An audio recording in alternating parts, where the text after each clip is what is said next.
Kita buka. Assalamualaikum warahmatullahi wabarakatuh. Waalaikumsalam warahmatullahi wabarakatuh. Kita akan melanjutkan perkuliahan kita mekanika teknik lanjutan ya. Setelah kita sudah melewati ujian tengah semester, kita akan masuk sekarang di bab 4. Silahkan dibuka bagi yang membawa buku ya. Bab 4 kita masuk ke bab kesetimbangan. Ya. Saya akan share. Ini kelihatan ya. Tampilannya ya, bab 4. Silahkan disimak dengan baik bukunya ya. Saya tuliskan kembali. Terlihat ya ininya.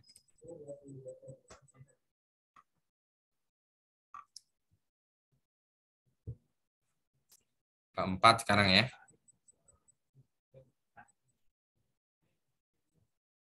Tentang kesetimbangan.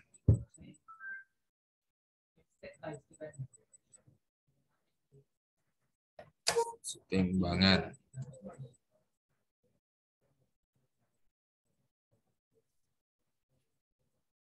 Kita mulai dengan 4.1 ya, yaitu tentang persamaan kesetimbangan.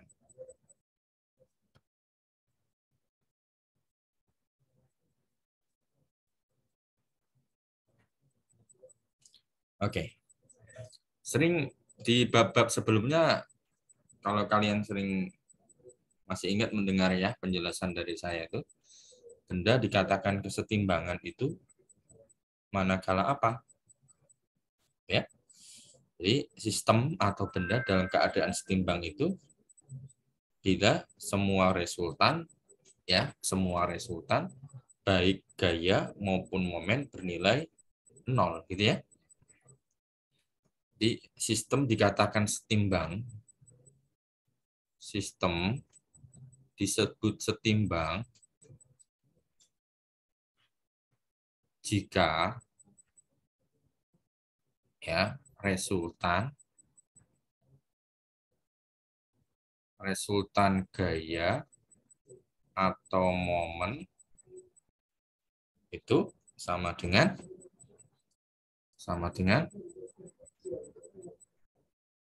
gitu ya.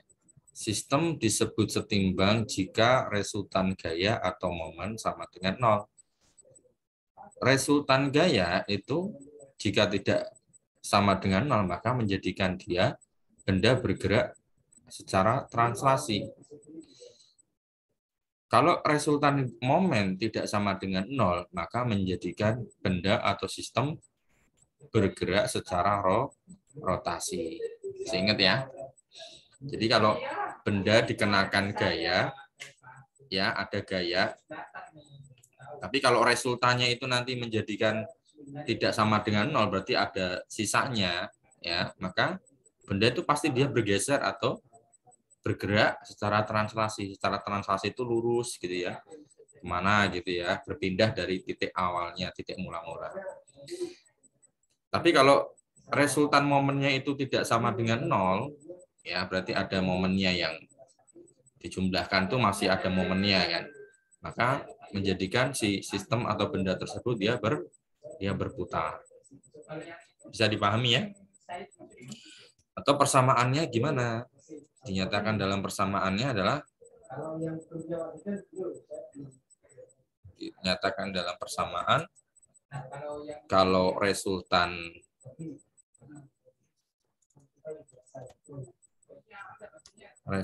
gaya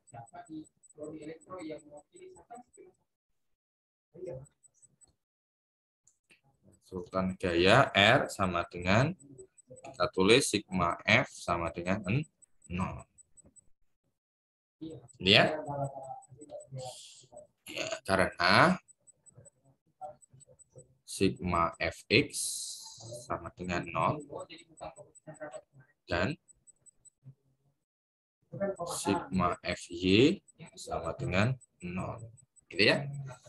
Jadi sigma F sama dengan 0 itu terdiri dari sigma Fx Sigma Fx itu resultan seluruh gaya searah sumbu X sama dengan 0. Begitu juga resultan seluruh gaya pada arah sumbu Y sama dengan 0. Ya. Kemudian yang kedua, resultan momen.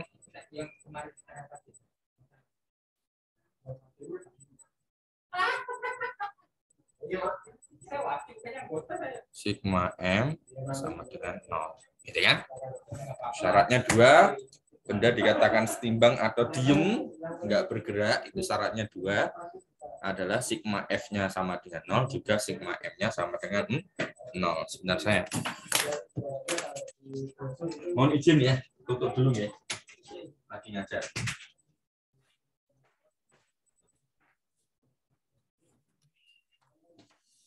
Bisa dipahami ya? Sekali lagi, benda dikatakan sistem dikatakan setimbang. Setiap setimbang itu gimana? Setimbang itu ya dia nggak mengalami pergerakan, nggak mengalami perubahan kedudukan, posisi, ya setimbang, diam ya. Maka syaratnya 2 ya. Resultan gayanya sama dengan 0 ya. Yang kedua, resultan momennya sama dengan 0. Ya, resultan momen itu yang menjadikan nanti kalau ada momennya itu jadi dia bendanya berputar, berotasi, gitu kan? Jadi, kalau ada 2 gaya misalkan mengenai sebuah meja, ya 2 buah gaya mengenai meja, gayanya sama besarnya. Gayanya sama besarnya, tapi arahnya berkebalikan. Yang satu arah ke timur, yang satu arah ke barat. Besarnya sama-sama 10. Maka itu dikatakan resultan gayanya 0. Kenapa? Ya karena saling mengurangi ya. Saling meniadakan. Yang satu arahnya ke timur, yang satu arahnya ke barat. Berarti yang satu dikurangi yang satunya. Jadi 0. Tapi kalau dua-duanya arahnya ke barat, yang satu ke barat, yang satu ke barat. Dua-duanya ke barat, 10 tambah 10, jadi 20. Ya pasti dia, si mejanya itu tadi pasti bergerak, nggak dikatakan setimbang. Gitu ya. Sama kayak misalkan resultan, sama kayak misalkan momen kan. Misalkan gini. Contohnya momen itu kan gini. Ini misalkan ada batang. Yang satu ditekan dengan gaya misalkan F sama dengan 10. Ya kan? Terus di sini juga ada gaya apa namanya? Di sini juga ditarik dengan gaya ke sini. F sama dengan 10. Nah, di sini titik putarnya di mana? Di sini kan. Nah, ini yang F10 Newton ini dia menimbulkan momen enggak? Kita jawab, iya.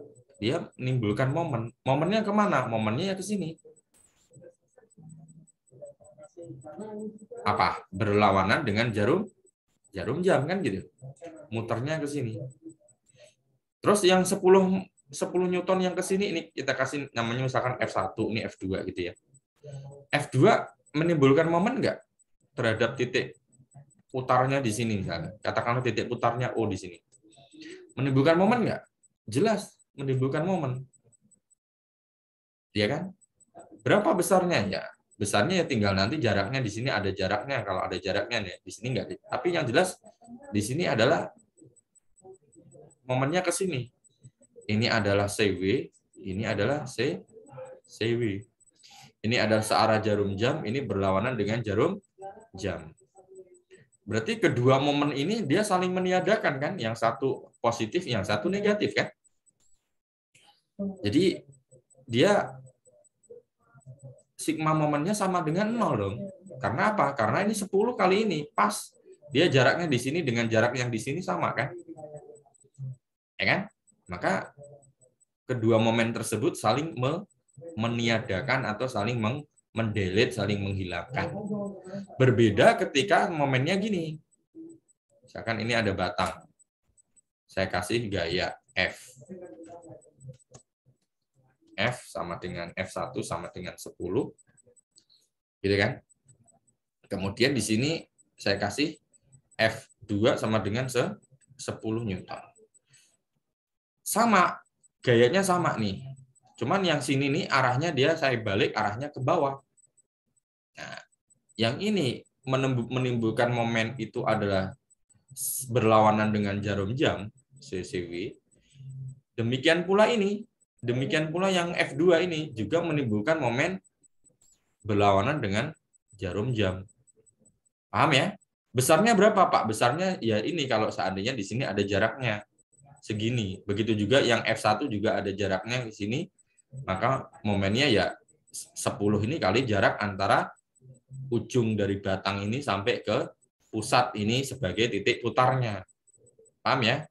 Jadi kedua gaya ini menimbulkan momen yang sama-sama berlawanan dengan jarum jam. Sehingga momennya di sini bertambah. Jadi antara momen 1 dan momen 2 tidak saling meniadakan, tapi saling menguatkan, saling menambah. Berapa besarnya? Yaitu tadi, F1 kalikan ini, kalau ada jaraknya. Ini kebetulan nggak diketahui jaraknya. Kita nggak pengen nyari itu, cuman diminta, oh ini kedua momen ini merupakan saling menguatkan atau saling menambahkan gitu, karena sama-sama dia berlawanan dengan jarum jam. Berbeda sama yang momen yang pertama tadi.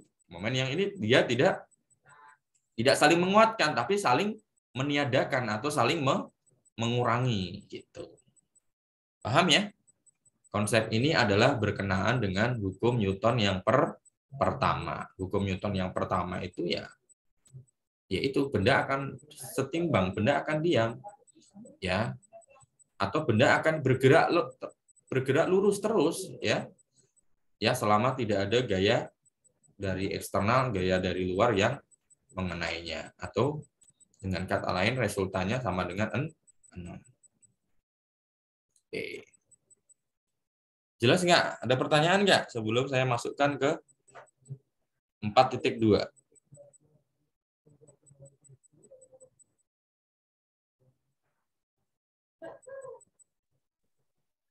Cukup, Pak. Cukup ya. Oke, jadi di sini bisa dibaca keterangannya, keseimbangan itu terjadi karena adanya dua buah jenis gaya yang bekerja bersamaan, yaitu gaya aksi dan gaya reaksi, yang mana jumlah aljabar dari gaya aksi dan gaya reaksi tersebut sama dengan 0. Gitu ya. Jadi kayak tadi misalkan contoh yang pertama tadi kan belum dikasih contoh, Pak. Yang contoh yang pertama ini tadi. Ini ada meja misalkan.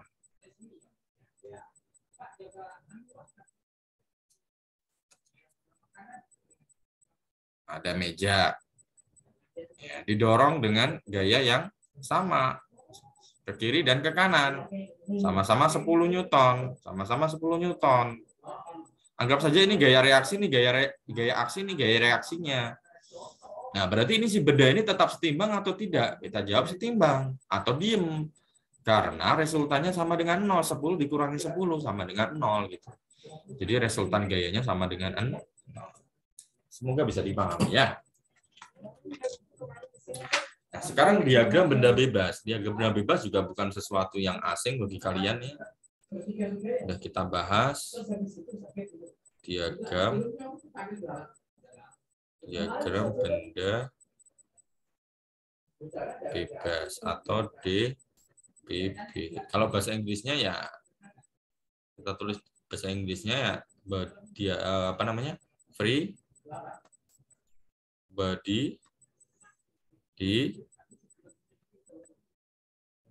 diagram atau FBD. Nah, ini diagram benda bebas ini penting bagi kita ya, yang berkutat atau yang mengerjakan soal-soal mekanika teknik, baik itu mekanika teknik solid, statika struktur, kinematika dinamika maupun mekanika fluida. Penting bagi kita sebelum mengerjakan atau sebelum menuliskan rumus, sebelum menuliskan persamaan, kita wajib menuliskan diagram benda bebasnya ini, menggambarkan diagram benda bebasnya supaya jelas ya, ada gayanya apa saja, arahnya kemana saja gitu. Jadi memperkecil kemungkinan kita salah menuliskan atau menghitung persamaannya, menghitung perhitungannya. Sebelum kita menyelesaikan permasalahan-permasalahan kesetimbangan dari sebuah sistem, maka terlebih dahulu kita menentukan atau mendefinisikan dengan jelas benda yang akan diamati dalam suatu sistem mekanis. Dengan cara apa? Dengan mencantumkan semua gaya-gaya yang bekerja pada benda tersebut. Jadi kita menggambarkan diagram benda bebas itu sebenarnya menggambarkan gaya-gaya yang bekerja pada benda atau pada sistem tersebut. Berikut kalau memang ada dimensinya, ada geometrinya, kita gambarkan geometrinya. Gitu ya. Kita gambarkan dimensinya. Berapa jarak gaya ini terhadap misalkan titik beratnya, berapakah jarak gaya ini terhadap misalkan terhadap titik rotasinya misalkan. Seperti itu.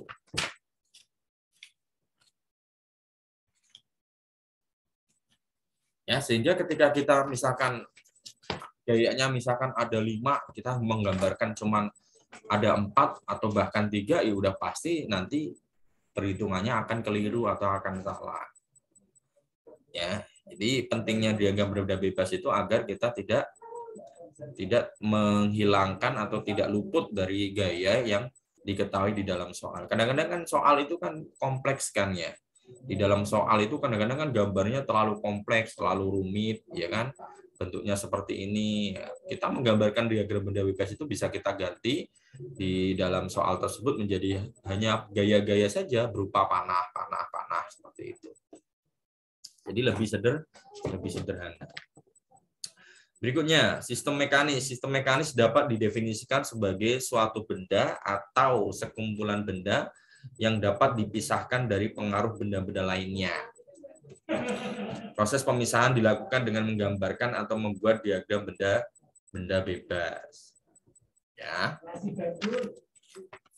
Nah, ini kuncinya ada 3 nih. Ya, perlu diperhatikan ada soal di halaman 5E.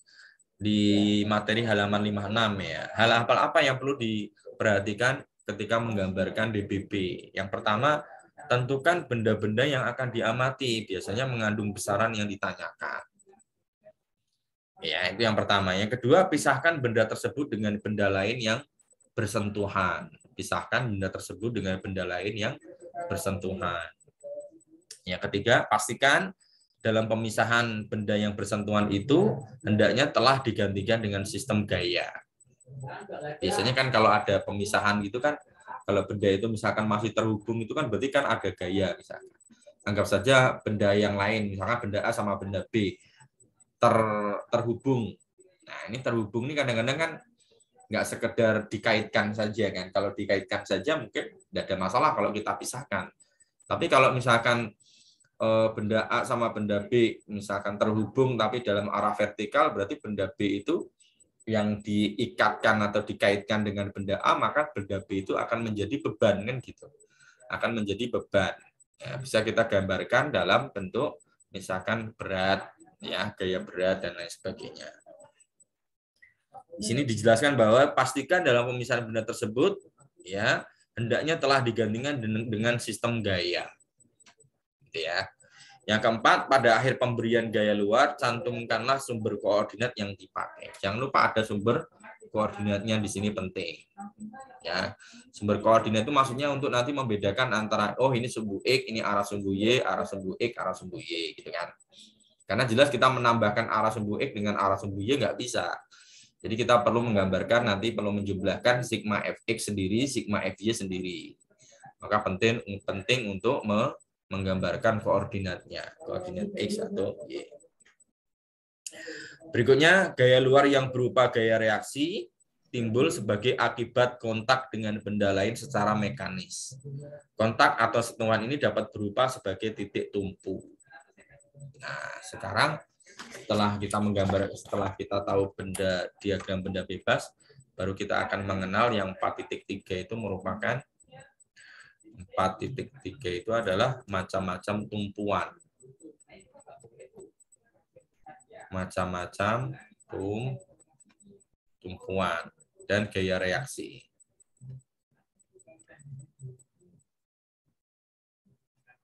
Nah, ini penting juga nih, kita macam-macam tumpuan itu seperti apa, kita kan belum mengenal selama ini. Apa sih macam-macam tumpuan gitu ya? Dan tumpuan itu kan artinya sesuatu yang menumpu, sesuatu yang dijadikan tumpuan, yang menumpu bagian benda yang ada di atasnya, itu kan namanya tumpuan. Ya.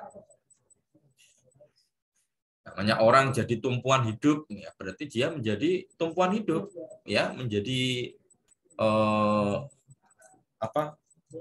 landasan bagi orang lain untuk bertumpu kepadanya.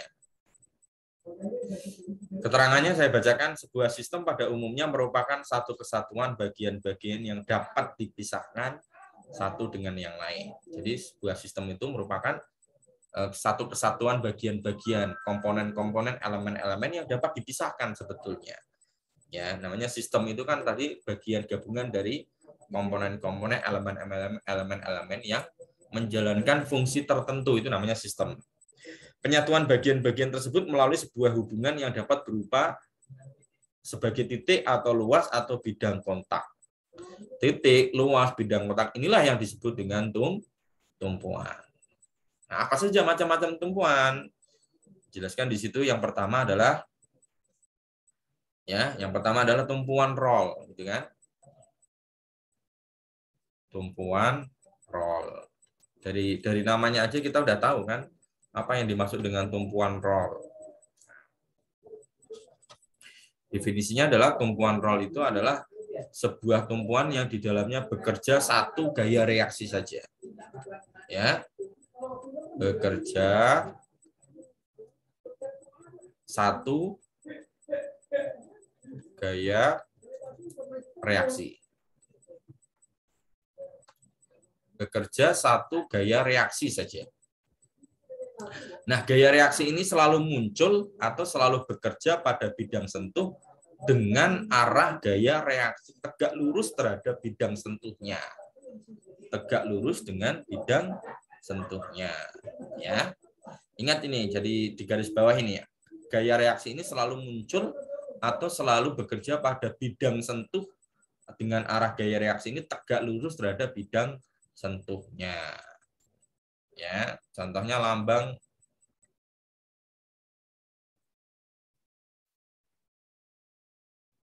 nih, misalkan bentuknya seperti ini.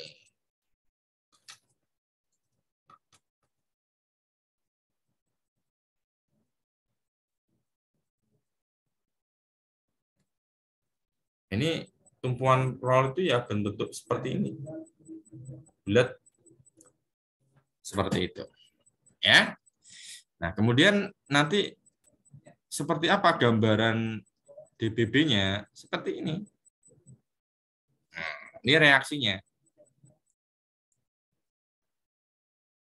Nah, jadi kalau kita menggambarkan diagram benda bebasnya, nanti reaksinya hanya satu saja. Dia tidak menerima reaksi ke sini. Nah, ini ya. Nanti beda nanti kalau tumpuan yang lain. Nanti ada yang horizontal. Dia hanya vertikal saja. Alias tegak lurus dengan bidang sentuhnya. Bidang sentuhnya yang mana? Ya ini bidang sentuhnya ini. Kan dia tegak lurus kan? Tegak lurus dengan bidang sentuh. Nah, gitu kan?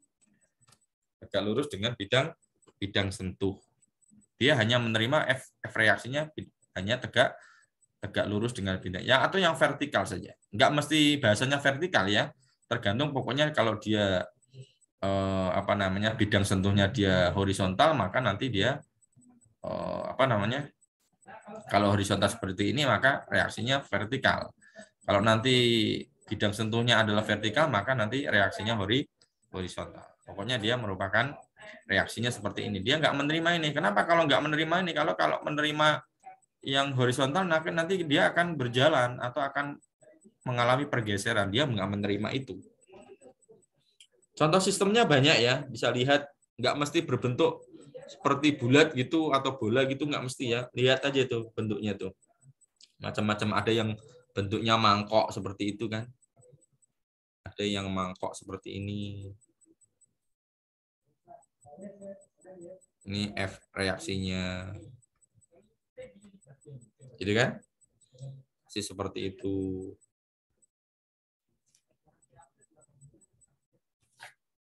Silahkan dilihat di gambar 4.2. Di gambar 3.4.2. Berikutnya tumpuan apa lagi? Tumpuan berikutnya adalah tumpuan engsel. Tumpuan engsel.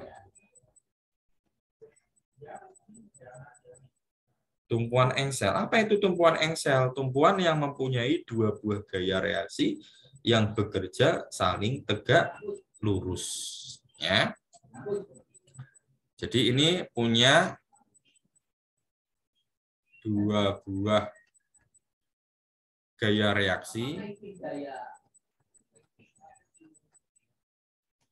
Dua gaya reaksi yang bekerja saling tegak lurus. Yang bekerja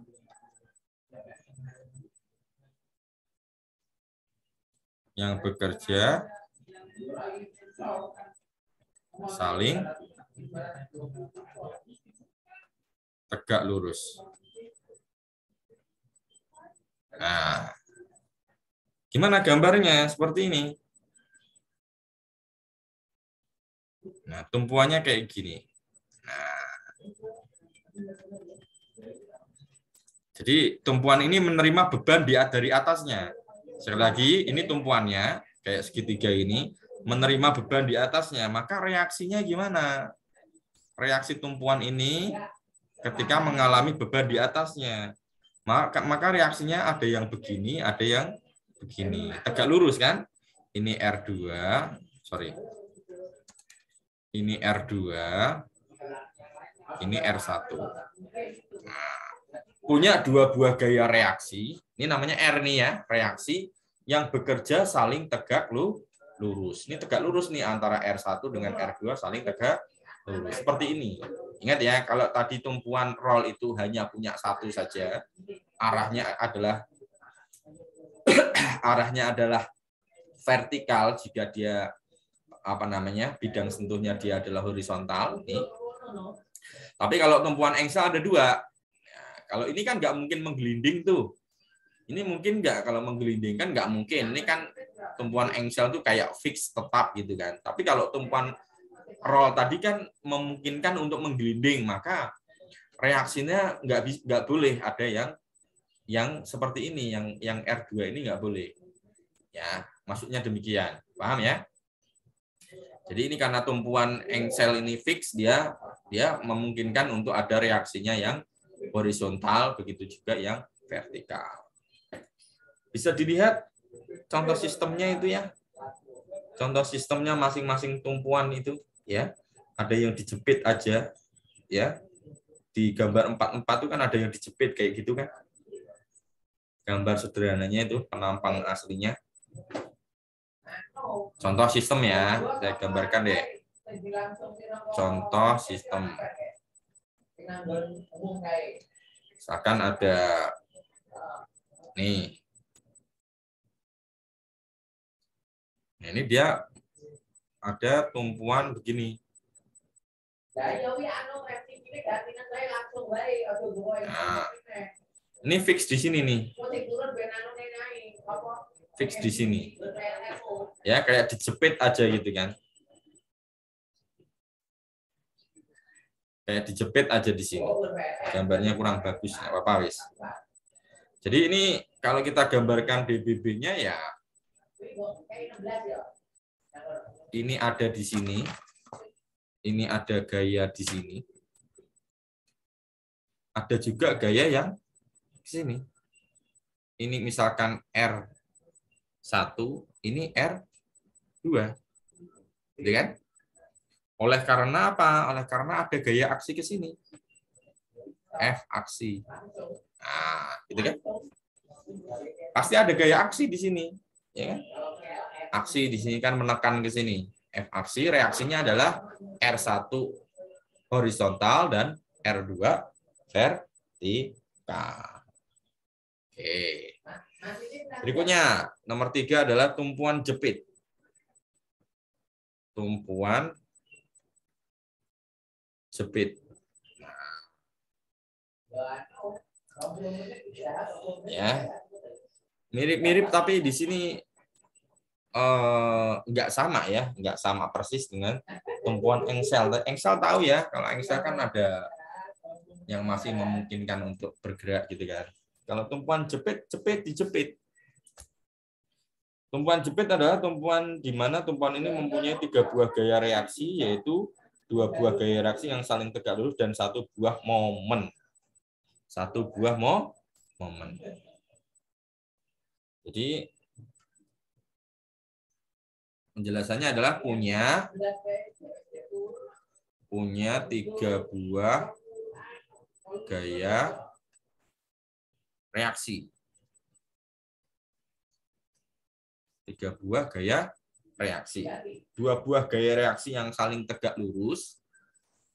Ini adalah 2 buah gaya reaksi yang saling tegak lurus, gitu kan? Dan 1 buah momen. 1 buah momen. 1 buah momen.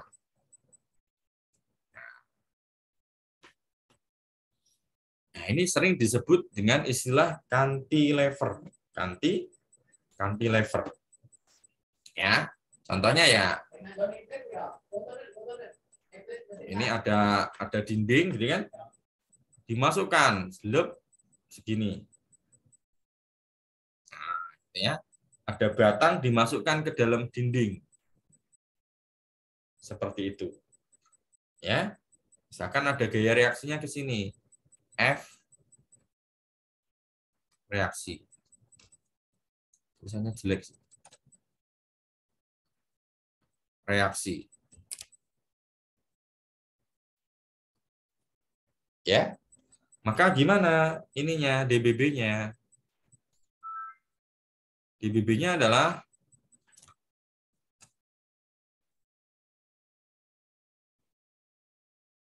ya. Ini ada gaya reaksi F aksi, aksi. Reaksinya ada 3. 1 ke sini, R1 atau R2 yang situ ya. Kemudian di sini ada R1. Kemudian ada momen. Momen M. Ya kan? Ada tak misalkan dorong nih, gaya aksi dorong ke sini, ke bawah sini. Ya kan? Berarti kan seakan-akan bayangin aja nih ada batang dijepit di sini. Batang dijepit sedini, kasih dorongan, kamu dorong di sini, maka nanti akan memberikan reaksi kemana? Reaksinya seperti seakan-akan kayak gas gitu ya. Didorong begini nanti dia memberikan aksi muter ke sana. Justru ini akan muter ke sana, maka momennya ke sana arahnya. Berlawanan dengan arah jarum jam. Dan selalu ada 2 gaya reaksi yang saling tegak lurus ini, R1 dan R2. Kenapa R1 arahnya ke atas? Ini kan gaya reaksinya kan arahnya ke bawah meskipun miring, tapi dia miring ke bawah. Ya kan?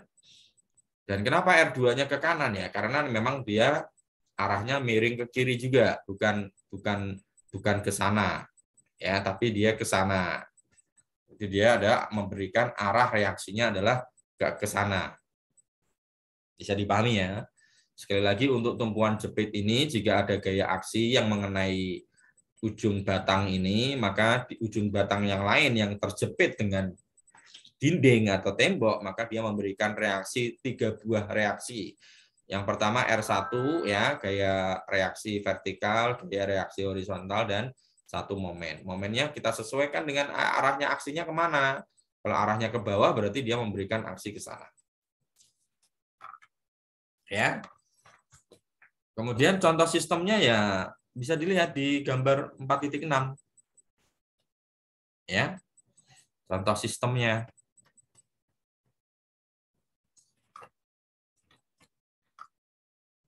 Contoh sistem.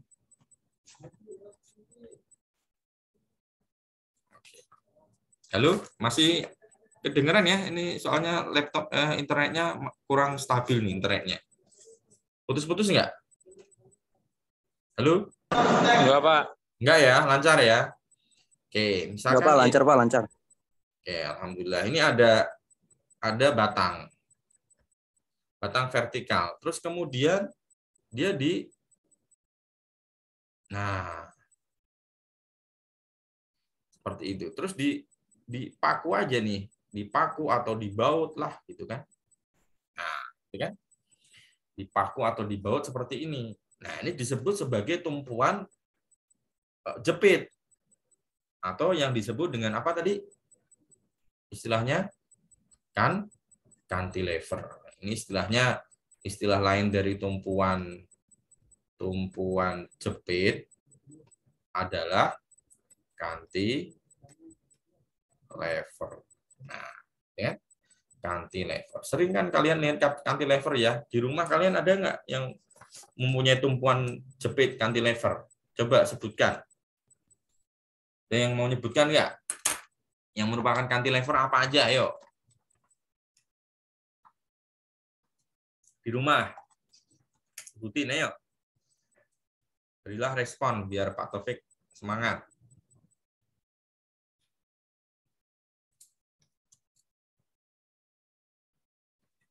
Di dinding rumah kalian yang ada jepitan gitu, dijepit gitu, ada nggak?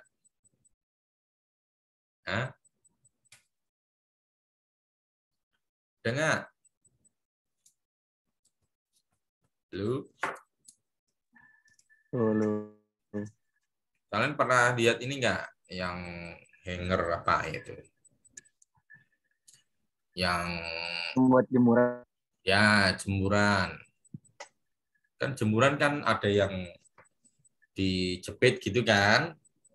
Atau tempat menggantungkan Iya, baju. Pak, benar. Tempat menggantungkan baju gitu kan ada sekarang tuh. Ya kan? Modelnya bentuknya kayak Iya, Pak. kayak ginilah. Kayak gini. Nah, kan ada tuh model gantungan terus ini kan bulat gini kan.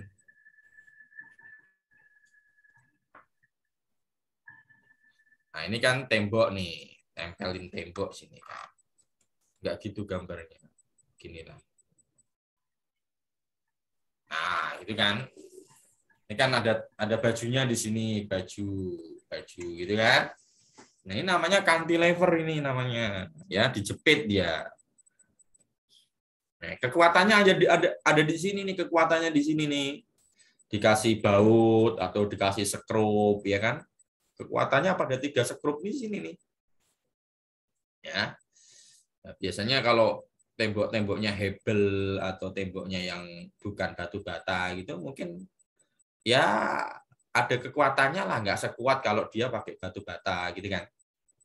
Ini namanya cantilever sama tumpuan jepit nih. Berarti di sini ada F1, ada ini di sini ada F-nya.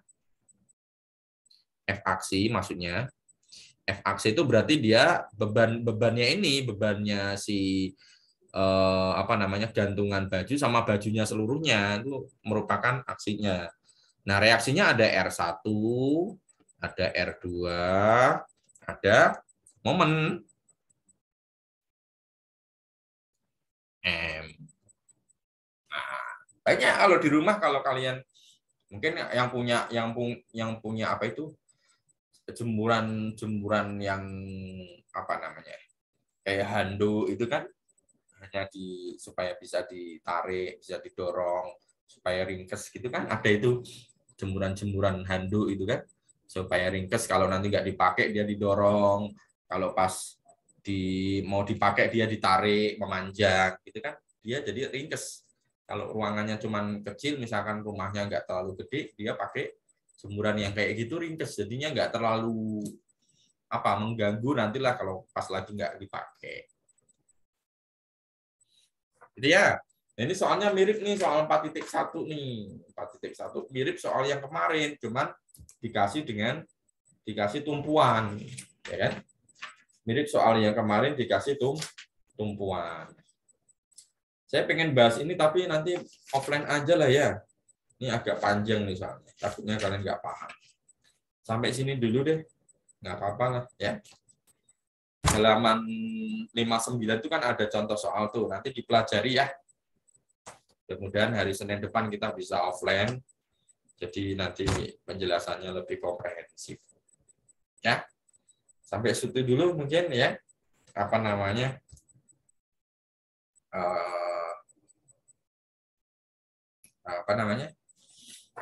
materi hari ini. Untuk PR berikutnya nih, nanti kalian ngirim foto ya.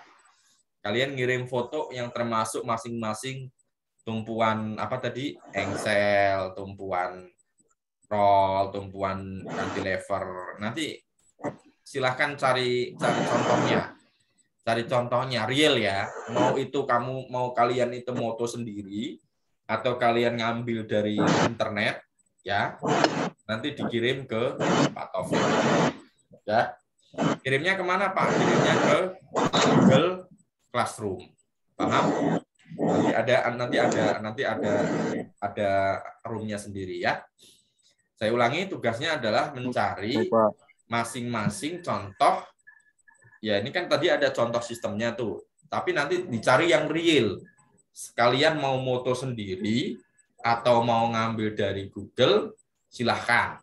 Nanti kirimkan, upload ke Google Classroom. Berapa Pak? Masing-masing 2. Masing-masing 2. Ya. Kirimkan masing-masing 2. Kan tadi ada 3 tumpuan kan? Tumpuan roll, tumpuan engsel, tumpuan jepit. Nanti kasih contohnya, fotonya masing-masing 2.